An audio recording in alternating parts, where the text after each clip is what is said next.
welcome to the June conference. And this conference is on holistic health and really about beyond diet and exercise. I know that a lot of us tend to go right to diet and exercise when we think about our health and creating a healthy lifestyle, but there's so much more to it. And my speakers here today are going to really share their expertise in their specific areas and their thoughts about what holistic health really means.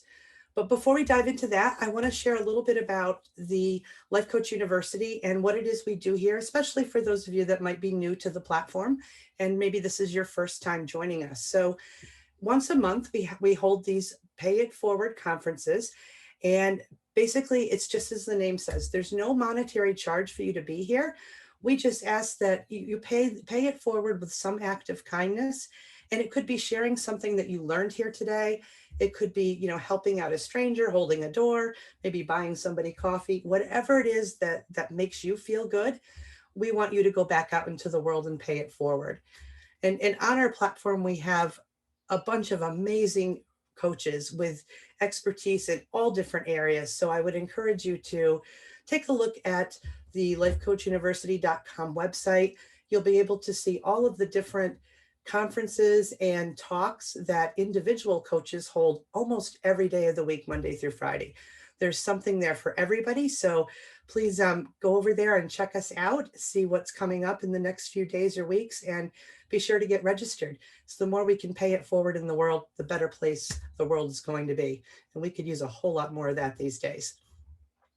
So as I said, we are going to talk today about holistic health and really living beyond diet and exercise. So like I mentioned, we have amazing coaches that are going to share what their expertise is in this particular area and talk to you a little bit about how you can think about holistic health differently. And while you may be able to pick things out from each one of the talks that you can apply to your life, I would encourage you to think really broadly and maybe outside of the box a little bit.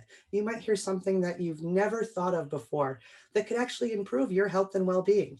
So without delaying this any further, I am going to try to bring up our first coach, and I will do a brief introduction. Let me just get this process started quickly. First up is Lani Kim. And let's see. All right, well, Lani is coming up. As promised, let me share a little bit with you about Lani. So Lani is a California native. She loves to travel with her family in her RV, and she has a background in psychology, education, and teaching that really led her to a passion for life coaching. And as a homeschool mom, she loves the freedom that she's been able to create in her life so that she can travel wherever she wants, whenever she wants. And still be able to connect with their clients. And inspiring moms to live their passions really fuels Lani's dedication to do so in her own life. And she believes that motherhood really requires a really sacrificial giving, but not a sacrifice of one's being. And rather, motherhood is like a calling, and it's an opportunity to share one's gift and talents through that sacrificial giving of time and resources. Lani's experience also includes accidental health practitioner and advocate, and her own children's health challenges with digestive issues and food sensitivities really prompted her to utilize her background in biology to learn and share about holistic health. Just like coaching reveals like our deepest unconscious thoughts, holistic health practices reveal the deepest unconscious sources of our psychological, spiritual, and physical health.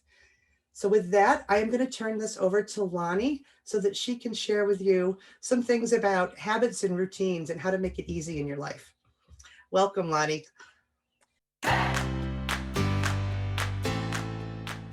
Today, I'm going to talk about easy habits and routines to support healthy living. So I'm going to have 3 main points. And the first one is set up your day with a list and or a service line. So what does this mean?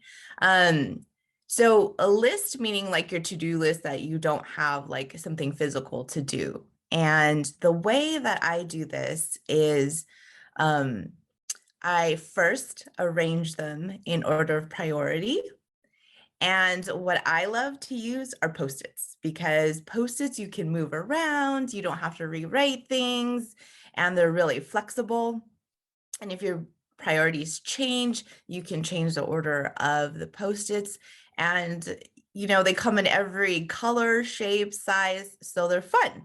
And I sometimes do them on my mirror because when I wake up, I get to see them and, I'll doodle on them, make it fun for yourself. But that is definitely something that I love. Um, and the other thing is what I do is I literally set up a service line, meaning I have different areas of the house that before I go to bed, I make sure that things are set up for the next day. So for me, one of the things that I love is my routine when I get up in the morning. And so what I do is as I um, get ready with my nighttime routine, I also take those things and I line them up in order.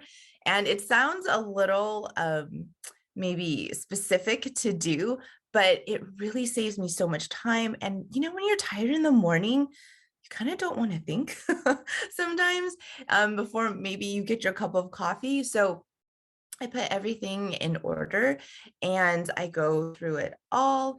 And you can put it away afterwards or you can put it away as you go. So even things like if you take supplements in the morning or I put my earrings in my service line because I don't know about you if you're someone who wears earrings, but it's one of the things that I often run out of the house with. So how do I make my life simple, right? So that's one of the things that I do. I have the service line and even do it for my daughter. So she has some supplements to take, and there's little things that she tends to forget, like um, she does right now these math flashcards, and she's supposed to practice her ukulele, and I put those things in order, and it makes it unconsciously brainless, I mean, to go down it. And it's just so helpful not to have to think and almost like fight that tiredness sometimes you hit in the middle of the day or the busyness of your brain, right? You just go down the line. The other thing that I put alongside with this is, like the to-do list is decide what is enough and then everything else is a bonus, right? We sometimes look at our to-do list as something that we have to do then and there the whole day.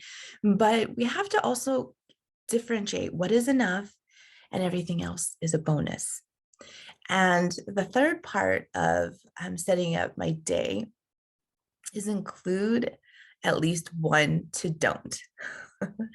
And this is something that I sometimes look at my list and um, I will pick something that I don't actually need to do that day.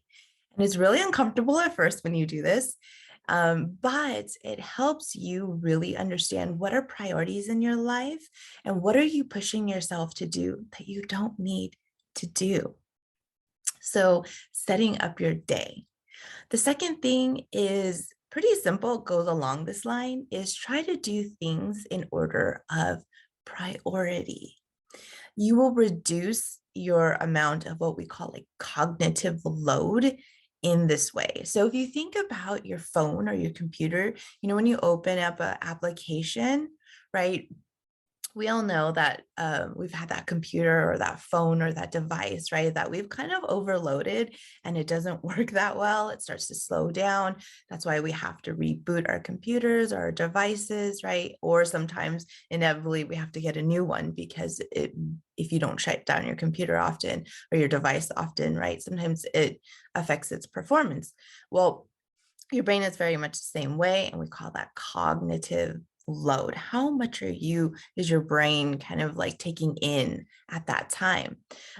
So when you do things in order, usually in priority, your brain is focused on those things that are of priority. So the things that take the most cognitive load are usually the things that are a priority to you.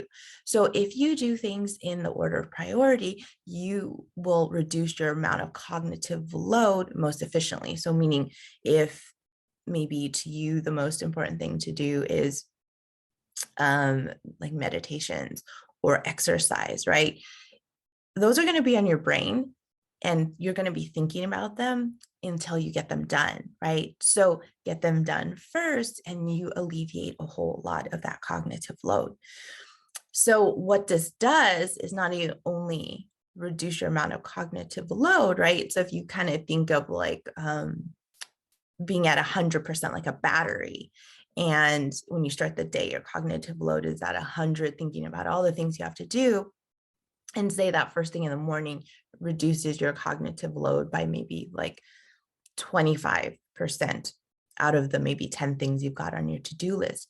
Well, you also, two things will happen. Your brain's going to relax and have a greater potential, right? Meaning that now you have that 25% to work with for the rest of the day. And obviously, as you do more things, you reduce that cognitive load, right, of your to-do list. And now you have more ability to do things throughout the day.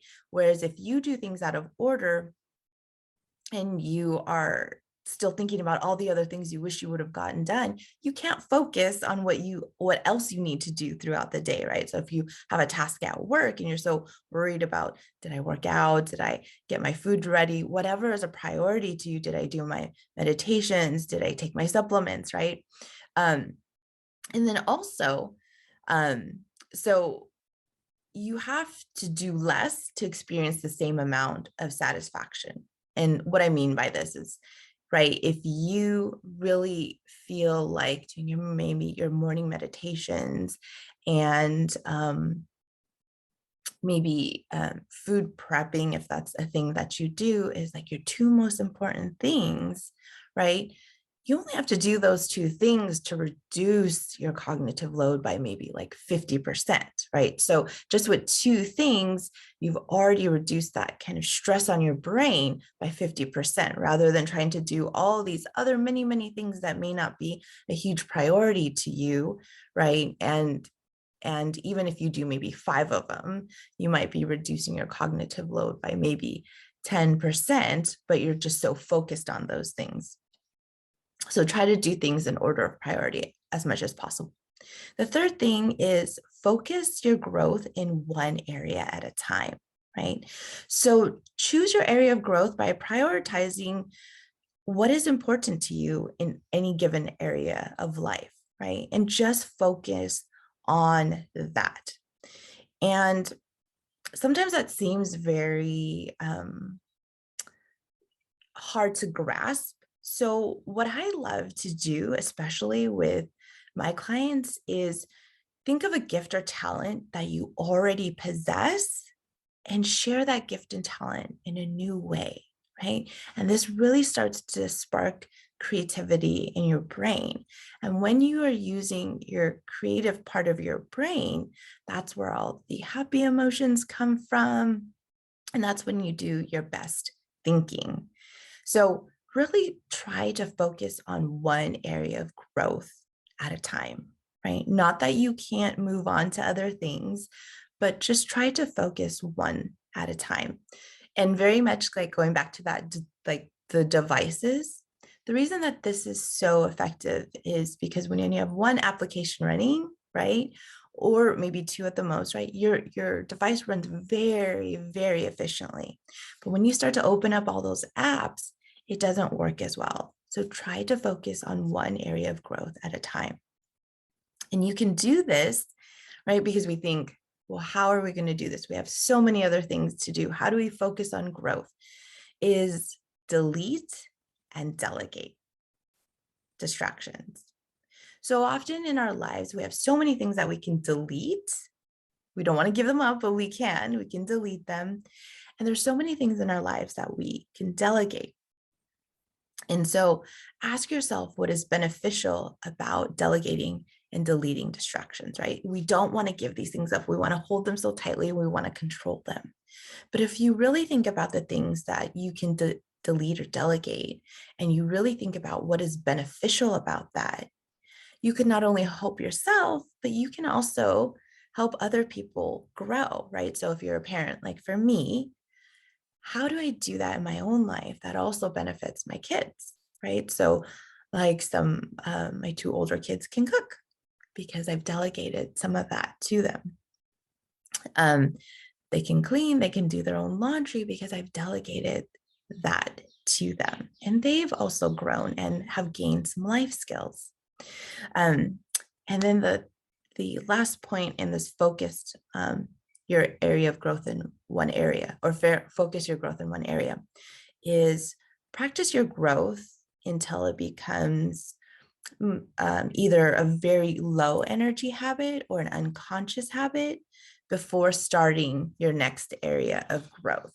Because again, if you open too many applications, you're going to slow down your progress.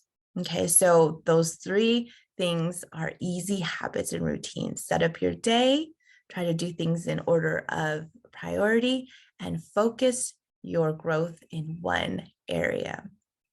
So I really hope that those tips help you, even if it's not all three of them, if one of them can even help you. I hope you take that away from this conference. Oh, thanks so much, Lani. There was so much good stuff there. And what I think I loved about it the most is that it's very easy and practical things to implement. And I will tell you, Yeah. the one that I grabbed, and I actually wrote it down because I'm going to start doing it, is the to don'ts. I have a lot of to don'ts that I'm going to start doing. That just makes so much sense. Yeah. Thanks, Norma. Thank you. Thank you so much. All right. I'm going to go ahead and move you back now and prepare for our next speaker, who is Jackson Tan. But before I do that, I just want to remind everybody, because I forgot to mention it earlier, that there is a Q&A feature in the Zoom. And if you have questions for any of our panelists, you can just pop those questions right in the Q&A. And we do have some time dedicated at the end to respond to all of that. So please feel free to do that. All right, I'm going to make you put you back in the audience, and we will move on to the next one. Let's see. All right, Jackson, I am getting ready to bring you up now. All right, so while Jackson's coming on, let me just tell you a little bit about him. So Jackson is an entrepreneur, a wellness advocate, a coach, mentor, and a father of three, and a consummate learner. He has my heart right here. If someone would pay me to be a student, I would do that the rest of my life. After spending more than 25 years in the corporate and business world, Jackson found himself really yearning to be less of a human doing and more of a human being. And his approach to work has definitely become more sustainable over time. And he's aligned his leadership style and his goals with his passion for wellness. And he believes that we should all invest in our personal well-being, both physical and mental, because these make up the foundations of a good life and a rewarding career. Through meditation, mindfulness, and mindset elevation, these are all tools that he uses to strengthen his own mental wellness, and adopting a giving mindset fuels and sustains his commitment. He encourages all of those who have the capacity to give to do so, because giving is the key to unlocking happiness, lasting contentment, and an incredibly fulfilling way to live and work. With all of these values as his guide, he lives every day with increasing ease, flow, and comfort. And that just sounds lovely. So I'm going to turn it over to Jackson now to talk to us about how to be a chameleon. Jackson, welcome. I'm so interested to hear what you have to say about this. So I am going to let you have it. So take it away. Hi, good morning, everyone. Good afternoon or good evening, depending on which part of the universe you're at. So I would like to share some experiences today based on the topic of be the chameleon in your work-life embracement. So how much time do we actually spend at work every day? Well, at least on a weekday. I would say maybe 8 to 10 hours. How about how much time do we spend at home, and with our family? I would guess probably about the same equal number of hours. Just on work and family or home itself, or I call it off work, it's taken the bulk of our life. And during this time when you're at work and off work, have any one of you experienced being pulled in different directions a lot of the time? In my mind, I have this picture of a human being, in their different roles and capacity in life, being either a dad or a mom, a son or a daughter, to your parents, a husband and a wife, for those who are married. At work, about being a boss or being a subordinate, being a friend to the many people. How about being a leader, or a supporter in an organization that is non-work related? Well, girlfriend and boyfriend, typically lots of love there, but lots of tension as well, and so on and so forth. And in these roles that you take on, are you aware that you're constantly being pulled in different directions? You are on your computer trying to be doing your work in office, and back in your mind, you're thinking like, oh, what are my kids doing? Today is their vacation. I have no one to take care of them at home. Or when you are in office and you just came off from a very intense discussion with your spouse, maybe, that you carry these emotions through the office, and maybe vice versa, that you had such a bad day in office, and when you get home, when your kids comes to you and ask you for something very innocent, you just lashed out at them because you don't have enough patience. So this is what I would like to invite every one of you to really be aware of this situation, and aware very much of your emotions as you transition from work and off work and vice versa. So really focus on, how do you feel? How are you going to be aware of them? Not really by the events, but really about how you feel. And whenever you have an emotion, to then take that emotion as a trigger or as a signal that your body or your brain or your mind needs something. Typically when we are stressed, we have this feeling, or when we're angry, we can feel the chest tightening up, or when we're frustrated, we feel all this energy, in frustration, typically in the chest, and when those things constantly happen to us in life, whether at work or off work, we feel very drained, starting very drained emotionally, and ultimately it carries over and you are drained very physically. And I think a lot of us, well, me included, feel like we're very stuck in the situation, we are caught in the trap and unsure what to do. Some of us even give up. So think about all these emotions and how unfair is it for your family members when you carry your emotions without managing them properly back to home, or vice versa, when you have your emotions at home to carry over and unleash it on your co-workers. So what if I tell you that you're able to embrace, manage, and transition these emotions effortlessly, just like how the chameleon changes its color?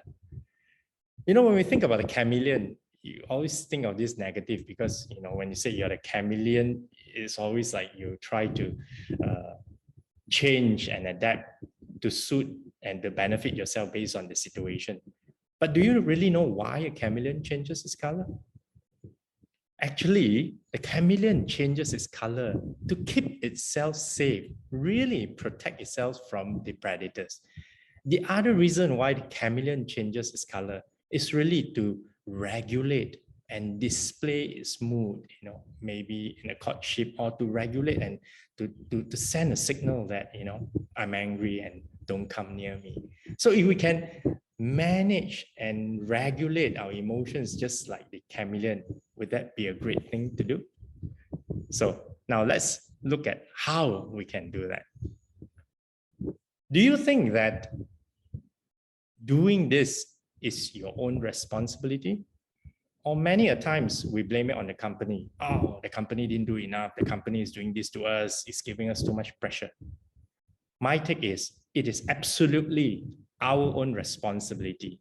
And until we decide that it is our responsibility and we own it, things will never change. Just think about it. It is your life, your health. So decide and take control. And once you make a decision to take control, your mindset would have already switched. And once you've decided, it's time to take action. So what action do you take? When I tell you about your health, what do you do? People think about going to the gym, people think about meditation, people think about all these types of activities out there, to keep your muscles strong and fit. But when it comes to emotional training, it is an area that many of us do not focus on. To me, training of the emotions, or in this area, is really about training the mind. All right, I have in my mind an exercise, a picture of a brain with dumbbells, as well as training of the heart, another picture of the heart with dumbbells. And if we focus on taking actions that are specifically training both our mind, which is the intellect, as well as our heart and emotions, it will enable us to be able to be aware and to take specific actions for them. So some examples, simple ones like setting up triggers to make you aware. So for example, when we work, and when we're at work, when we're frustrated, what do we typically do when we reach at home? We bitch and complain about this and that and everything. And without knowing, we unleash all of them and we wasted so much time at home with our loved ones. What we can do is really to enable our loved ones to have a trigger for us to stop without being confrontational, right? So maybe we can have an agreement with our spouse that, whenever we come back from work, in the first 30 minutes, you can bitch and complain all you want. But after that, time's up. It is time to stop. Grab a shower, grab a beer, break the cycle. And then after that, there's nothing more, right? Or if you need to bring back work to home, set an agreement with your family as to how long you're going to do it and keep your word to it, right? Or now reversing it. When you're coming out from home to work, when you're all angry, frustrated, what do you do when you step into office, right? Think about maybe something that makes you feel good, maybe a scent. Maybe, a lot of us feel good when we go to the forest, when we breathe this fresh air, some aromatherapy. Maybe you go through that process and with that scent, or maybe a music that gives you this trigger of goodness before you head into office, that would really reset you. I myself call it the 3R, a reset, regroup, and recharge. And one last tip maybe to help you or maybe your teammates in office, that before your meetings, you can do some grounding exercises so that people are more focused and more present. I would suggest using a snow globe as an exercise. Those snow globes that we buy for Christmas where we shake it and it feels like snow. That if you can have a snow globe in an office or a meeting environment, that you shake it and just run through the exercise and ask the people in the meeting that watch those flakes as if they are the emotions and the baggage in your mind. As you try to grab them, they don't settle, but just watch them one at a time, seeing them turn, fly, move in different directions, and ultimately it's settling down. And looking at the second one could be your frustration with a colleague, to then move around and have it settle down. And a third, these simple exercise will calm everyone down. And in the end, you have a better energy to take on the work in your office. All right. So I hope you have taken with you some easy tools that you can put into action. And I would like to invite you again to decide and take responsibility and then be aware of it and continuously taking simple, repeatable action. And hopefully that will have you rejuvenate and live a much better life. So thank you very much. Oh, thank you so much, Jackson. That was so good. I think for me, just the visual now and understanding the chameleon and how it changes colors and why, I think I've just made a little connection in my own brain to emotions. So I think that's such a great visual for folks. And I love the snow globe. That's going to be I'm definitely putting that one to use. So thank you so much. All right, I'm going to send you back to the audience. So let's see, let's get that started, and then we'll get ready for our next speaker, which is Jutta. So Jutta, if you can get ready, I'm coming to you next. All right, Jutta, here we go. All right, well, she's coming up. Let me go ahead and tell you a little bit about Jutta. So Jutta spent 25 years teaching at universities in Japan, Austria, and the US. As a mentor and a consultant, she worked with engineers, teams, and organizations, helping them really supercharge their collaboration muscles by focusing on the collective capacity of people to create value. And Jutta says she loves to inspire people to collaborate and co-create. And she teaches the art of collaboration because she believes that we are all here on Earth to build things together. We're born to co-create. And there are so many obvious benefits and solutions for problems in the co-creation process. And there's also, health and happier life benefits that may not quite seem so obvious. So she's done some research to confirm this, and it does show that everybody is creative, and that everybody and that creativity is one of the most important characteristics of being human, and it's one of the main traits that make us survive as individuals and as a species. And building these things together, co-creating, is not only fun, but it's also essential in our day and age when everything becomes so much more complex and digital and distant. So let me welcome Jutta to the floor to talk to us about co-creating and collaboration. Welcome, Jutta. Thank you so much, Norma. And thank you for bringing up this topic to a much broader stage. And I'm seeing the creativity behind you. I love the stars, the lights that you have there. That's actually, very much also the snowflakes that Jackson just brought up.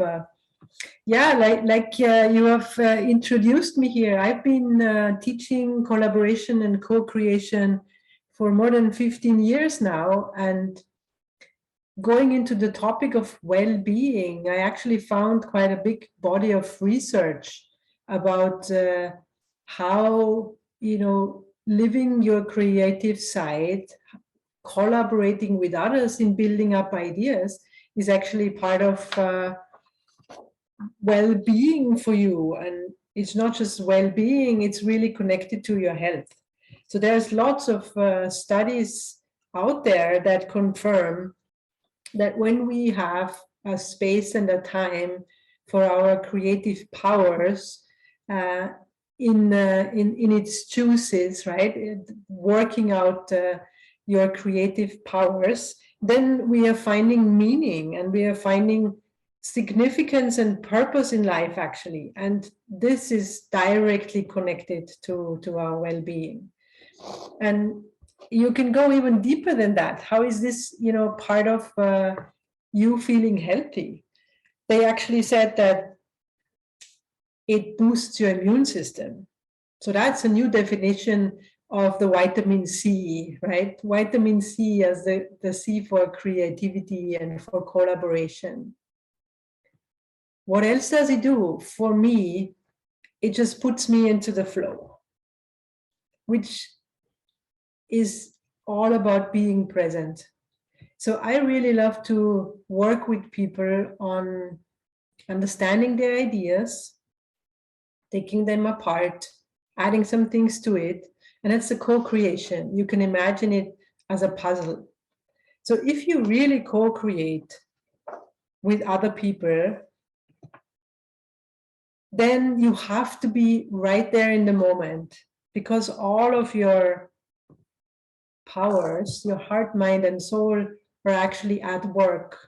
They are trying to understand the communication, the energies, all of those different dimensions that are actually flowing when we are truly openly connecting to people, coming from a very pure, honest way of wanting to build on an idea that all of the people on the table really care for. They would like to make that idea a reality. They want to grow that idea into a seed that can take roots and can become a solution. Because of course, usually what we see, what is the nature of the ideas that we have, is that we want to better people's lives. We see maybe a challenge, a problem that we can solve, that we have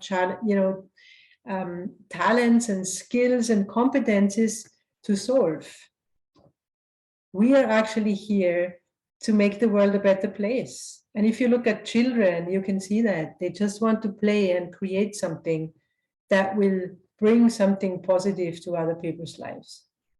And I feel somehow, going through education and all the systems and frameworks that are around us at work, we are losing this ability to play and to just take the time and allow us to put one and one together and create more than two, right? One and one is three. And there's another reason why collaboration and working with others is so important for us, which is all about blind spots. I don't know if you have heard about that term or that concept behind it, but there is a part that we as individuals do not notice. But when we work with others and we ask them for their honest feedback, then we can actually recognize our own powers and strengths and abilities in a way that we cannot do it alone. So actually, it's this big realization that we cannot exist alone, right? You may want to at some point, right? Because it's of course much easier if you don't have to communicate, if you don't have to make sure that what you put into your message and how you describe your idea is truly understood by others. But this is why this is so important for us, our health and our well-being. We need to be able to express ourselves. So I feel that creativity is actually our true nature, and co-creating is what we are here for on this planet. Being able to do that is allowing us to be our essence, to be in the center of who we are.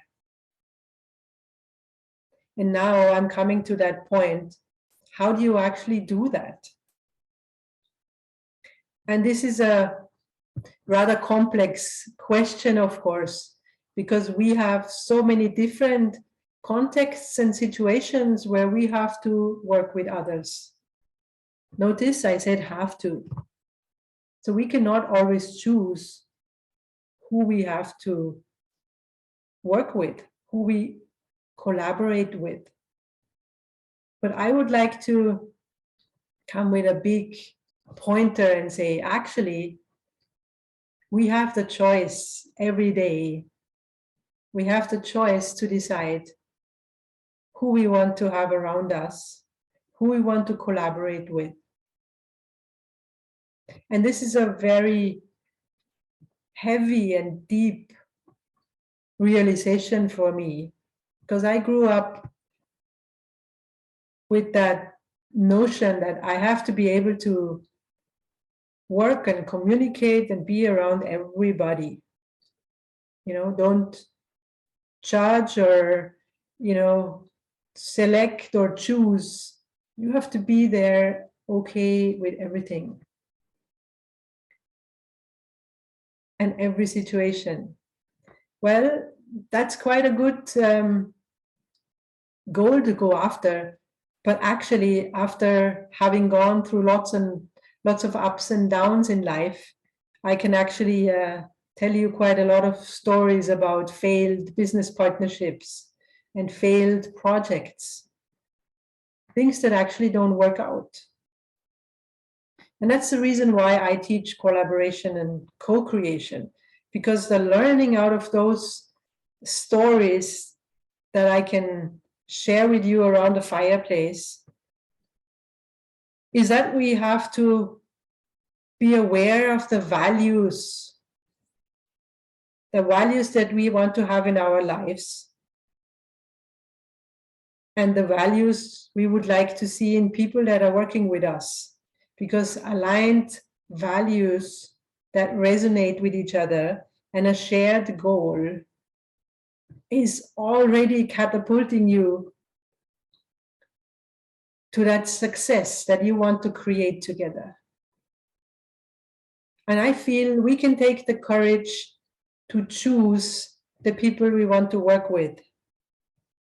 Of course, you would have to take this as a long-term perspective, but the better you can choose the places you actually exercise your creativity and your creative powers, your abilities and competencies with, the happier you will be in your life, and the more health and fun and joy will be around you. So I would like to encourage you to think about all of the areas in your daily lives that need a little bit more creativity, that need a space where you can work on a project that you really care for. And I want to encourage you to take that step and add that dose of creativity, this vitamin C into your daily life. I can promise you, you'll be so much happier and healthier. Oh, thank you so much, Jutta. That was wonderful. And you've really made me think. I know I've always been a person that said my whole life, I'm just not a creative person. But you really got me inspired. I've got some ideas. I made a little list of things I want to explore a little bit. So thank you for that. Wonderful talk. All right. All right. I think we have everybody. Wonderful. So first of all, thank you all for your talks. They were just wonderful. And I personally got something from every one of you. So I appreciate your time and obviously the amount of care you put into preparing your talk. So thank you so much for that. So I do have some questions. Jackson, we have one for you. Aside from the snow globe, what other exercises do you do to not bring the office home with you? Not bring office work home with you. I think that's impossible for many. I would agree, I think. Yeah, but I do think that if we do bring back, then we have to set some boundaries around that action. I mean, one of the exercises that I do for myself is in the morning, when I wake up, I used to grab my mobile phone or I used to go to my computer. And the first thing that you go to is either your WhatsApp messages, your Telegram messages, or your email. And generally, a lot of them comes from work environment, right? I mean, when your emails and you start your day just by responding because you feel like you have to respond. So I think one of the things that we can do is when you wake up in the morning, do not touch the mobile phone or any electronic devices until you have your morning set up, whatever that you do to set yourself up and be ready for the day done. When that's done, then you're all set up, all aware, filled with energy to take on what life throws at you. I think then the awareness is very high. You'll be able to know, okay, this is the things that I need to do. And now I've exceeded the amount of time, I've indulged myself enough and I need to cut off. So I think the first thing, one of the things that I do is not to engage with my mobile devices. Am I successful in that every day? The answer is no. And be all right with it being a no, and just do it again. The important thing is in the weeks, months, and years that come, if you have progressed, that is already a win, right? So I think this would be something that I would recommend in not bringing work back from to home, but really to place some boundaries around what you do. Yeah, and I think there's an element of practice too, right? Like you can't expect these things to do it once and then they're going to work. You need to do them over and over again, right? Right. Yeah. Awesome. All right. This attendee that says they think their partner may be going through a bit of a midlife crisis and it's causing a little bit of strain on their relationship. How do I embrace joy and keep joy in my life? I think my personal point of view is, we are so invested in the relationship, so we feel like we are there and part of it. I think if we can look at it as a contribution to my partner's well-being, and I'm contributing everything I can, and that's the only thing I can control, instead of feeling like you're responsible for everything, I think that's where it drains us and we're so entangled into it. But if we can take it as what I can control is contribute what I can, and then that person have to do the work, then I think in that case, we can sort of keep our own boundary and maintain our joy. So that's why I want to share. Thank you for that. Very helpful. Yes, totally agree. All right. Jutta, I have one for you. So what advice would you give somebody who identifies as an introvert and finds it really challenging to collaborate, but they really want to? What would you suggest would be a way to kind of start that process and have it feel a little more comfortable? I fully relate to that question, in the sense of, I would say that I'm an introvert too, and the people I teach, young engineers, are usually the humble, the quiet voices, right? So it doesn't mean that you have to be always the person screaming loud and being the first one to volunteer yourself for something. There are a lot of events where actually people, like-minded people, come together, and they give each other that space and that time to actually have the opportunity to really speak your mind.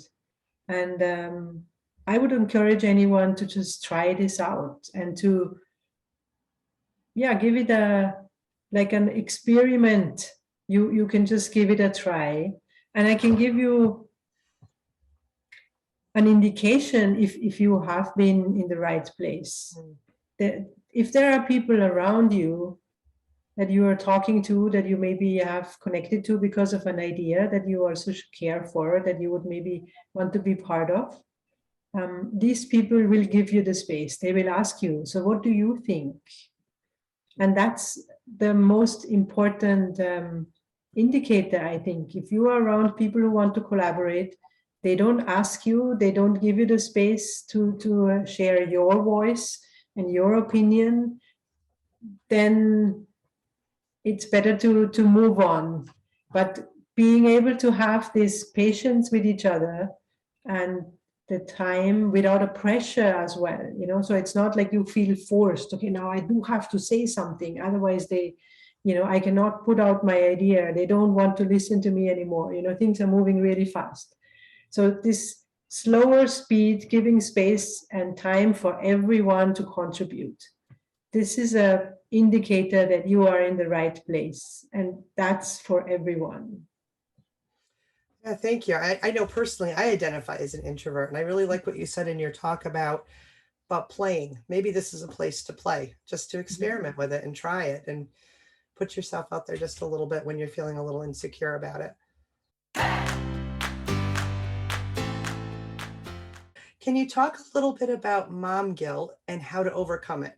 I really struggle with looking when I really struggle with looking when I see other families and compare them to my situation in terms of what I can provide for my children and in terms of time and energy and that type of thing. Mm-hmm. Yeah.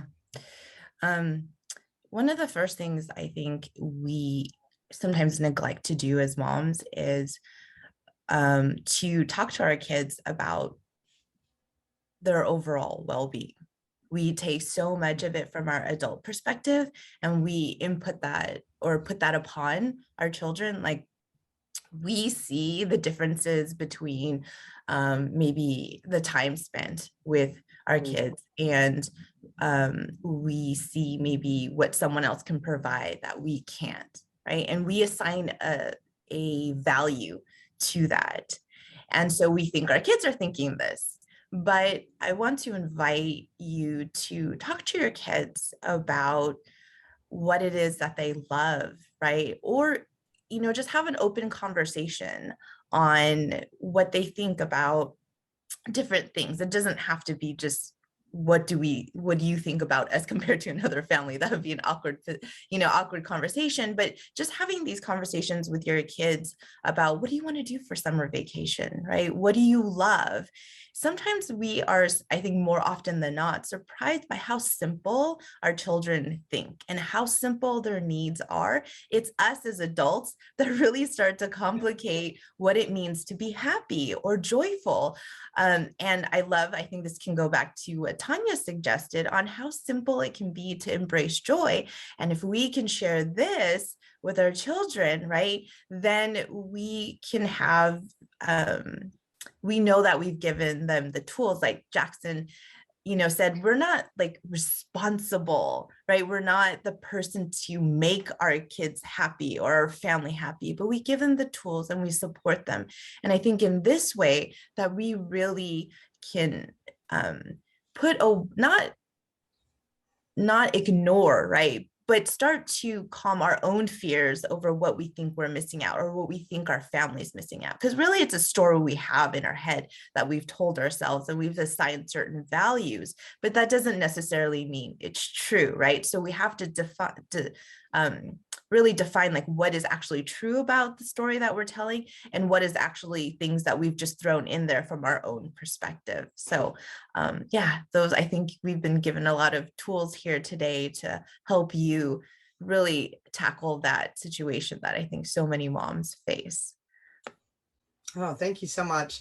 And yeah, I was thinking the same thing as you were talking when Tanya, when you talked about think about a child and how they just find joy, and it's not a big deal. And it's as adults, we tend to maybe overthink the process of finding joy. So that's such a great point. Right. And I also want to take this opportunity to touch on mom's guilt. How about dad's guilt? I think men are suffering so badly. I mean, just look at the panel here. I'm the only guy. And it just tells you that men are maybe too macho to feel like, oh, holistic health is just this so soft things, we are the man. But I think a lot of men are suffering in that. I think that's guilt. I mean, I recently, like a year and a half ago, cried because of dad's guilt, right? Because of I feel like I'm not giving my children enough and not doing enough. But when given the right perspective, it's like, I started here. I'm here now. I feel like I failed, but the average baseline is here. Like I've always been above average. So I think this perspective, and I think more men should come forward to share and make or give the idea that vulnerability holistic health is not so soft stuff, but it's really very good if we open up, and it certainly will be very helpful for us. Thank you for that. And you're absolutely right. That's a wonderful reminder that dads feel the guilt too, for sure.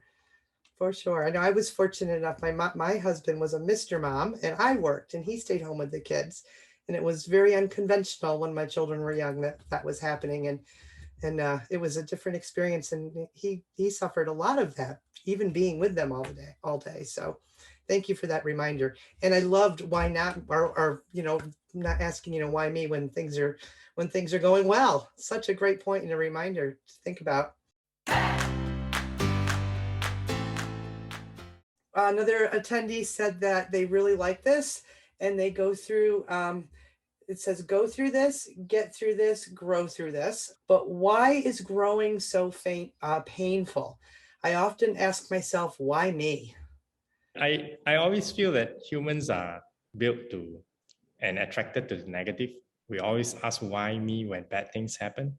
How many of us have asked why me when great things happen to us? Yeah.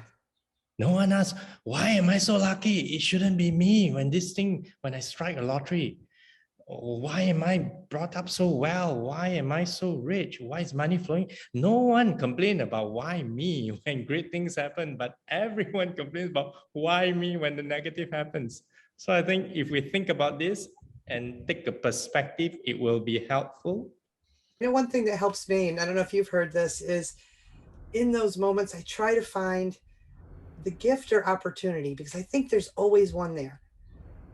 Sometimes it's really hard to find it. It could be a real painful thing, like a loss or something you're dealing with, but there's always a gift there. And I think if we can step back and just take a breath and look for it, we can find it. Jutta, someone is asking if you could just quickly go over how to bring the vitamin C into your life, or maybe just expand a little bit on what you mean by the vitamin C. Yes, it's a nice new definition, vitamin creativity. And like you said, Norma, so many people say, well, I'm not creative. I don't know anything how to create that. And it's actually, we need to think back to when we were kids, and everybody has talents, and everybody has a unique talent actually. And that is connected to creating something. And I can give you some numbers, because our lives are always, so much about numbers, that you will agree with me that there's certainly creativity in everyone. We have about 60,000 thoughts every day that pass by. And I'm convinced there is a lot of creative thoughts in it.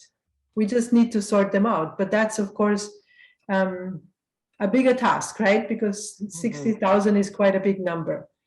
You can also look at the consciousness and that unconscious part that we have inside of us.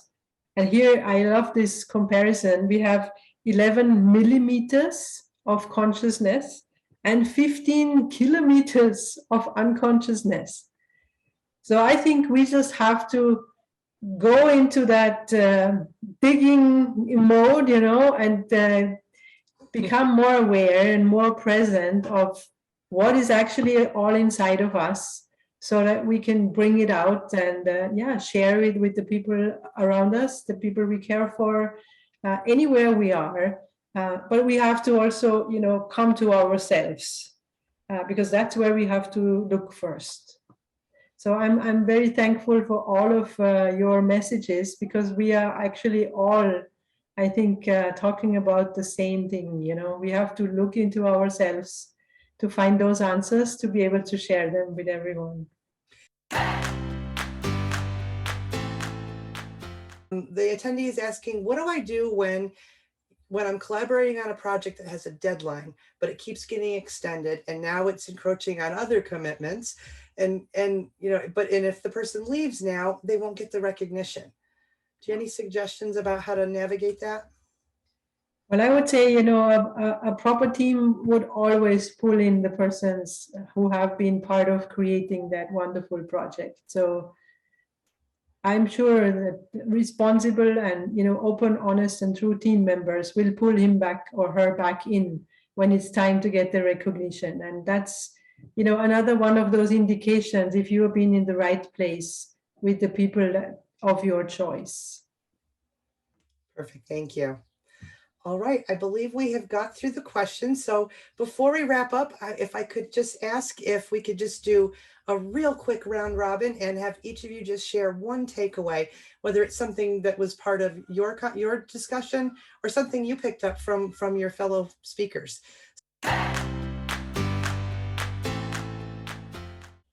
We have shared in our own terms, and everything needs to be very simple and easy to do, because if this is something that you have not even thought about, or even if it's something that you've thought about and done it before, simplicity is the key. Because if we try to complicate things, it will never happen. We'll fall flat on our face. And I think all of us have presented very simple things and simple tools that you can try and just repeat them consistently and have them integrated into your life. And that would be definitely helpful.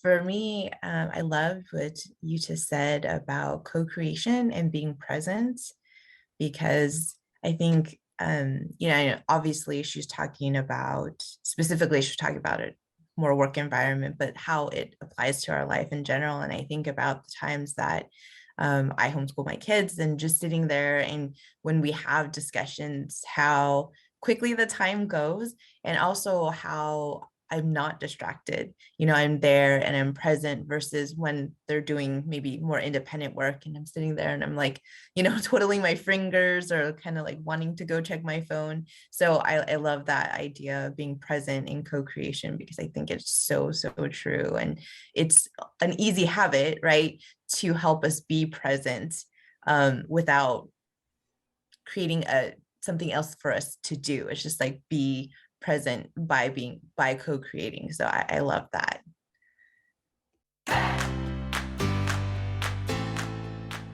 This is exactly what I also wanted to, you know, give us a picture. You know, when time flies, then you are in the right place. Another indication, right? What I am taking away, and I had the picture before, but now it's so much more vivid, is Jackson's chameleon. I really like that. This simplicity, what we all, you know, embrace today, something that we can remember, right? Because it's, for me, it's more about, you know, I'm trying to get out of routines, because being present is better. You can go with the flow. You know, you can take out what it is you don't want, or maybe it doesn't feel right now. So this simplicity, and have maybe only a couple of very small reminders, and the chameleon will stick in my mind now because it wants to stay safe. And that's an important part, right? If we have a safe base inside ourselves, we can take everything on, right?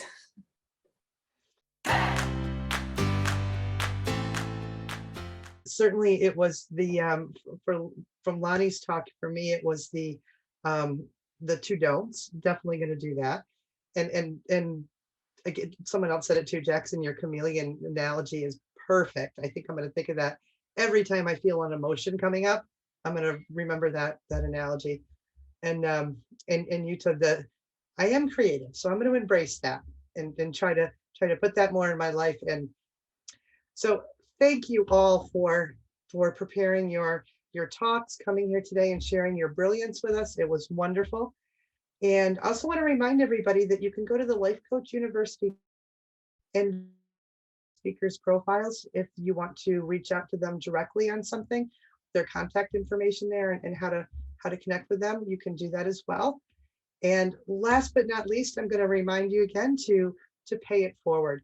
If you learned something here today that you can share with someone else to help make their lives and their well-being a little better and a little healthier, please do so. That would be an amazing way to pay it forward.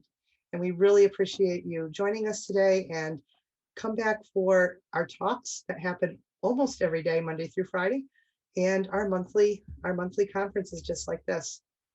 So again, thanks to all my speakers, and we will be back for another conference in July. All right. Bye-bye.